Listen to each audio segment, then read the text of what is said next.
Mga gaw, meron tayong bad weather ngayon, no? So, nandito tayo sa aking kubo. Medyo malakas ang ulan, tapos nandito yung bangka ko, may katabing bangka rin. Pero walang motor yan, walang makina. So, ito yung sa akin. Ito yung kasalukuyang sitwasyon ngayon dito. Talagang malabo ang tubig, dagat, dahil sa patuloy na pag-ulan mula pa kagabi. Hindi natin makita yung agos ng dagat. Pero yung may mga lambat ngayon dyan, dahil sa dami ng mga kahoy, mga sanga-sanga ng kahoy, daming laman na mga klase-klaseng mga dahon, mga sanga-sanga ng kahoy, nahirapan sila. At saka yung huli nila, mas marami pa yung mga basura na napupunta dun sa lambat nila kaysa sa huli. So, ganun yung sitwasyon dito ngayon. Pero, chill lang naman tayo. Pagka ganitong maulan-ulan, ang sarap humigop ng sabaw. So, ang gagawin ko ngayon mga gaw, meron akong alokbati at saka okra. Masarap ngayon sabaw dahil maulan-ulan. Kaya nagdala ko niyan para makahigop ako ng sabaw. Nagdala na rin ako ng sili. Mahilig kasi ako sa gulay. Alokbati lang to, tsaka okra. Okay na to. Makahigop lang tayo ng sabaw ngayon dahil malamig dito sa kubo ko. Kung makikita nyo gaw, ayan yung kubo ko.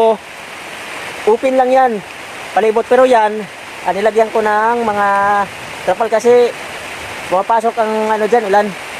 Pero gusto ko talaga walang walang open lang yan dahil gusto ko freeze, malamig.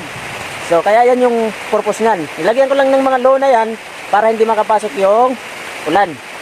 Pag wala namang ulan ay inaangat ko yan para yung hangin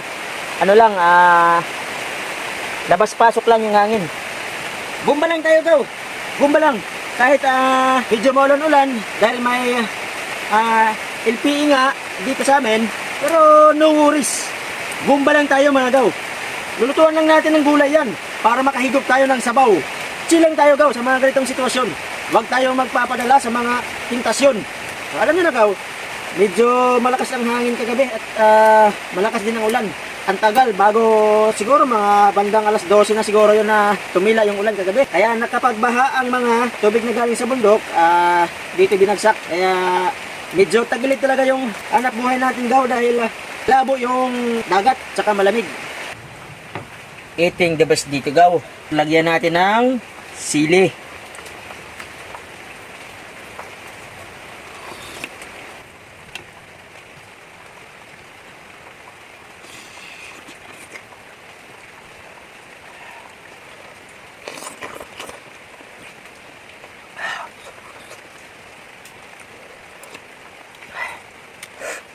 Luya. Ganyan rin natin yung luya.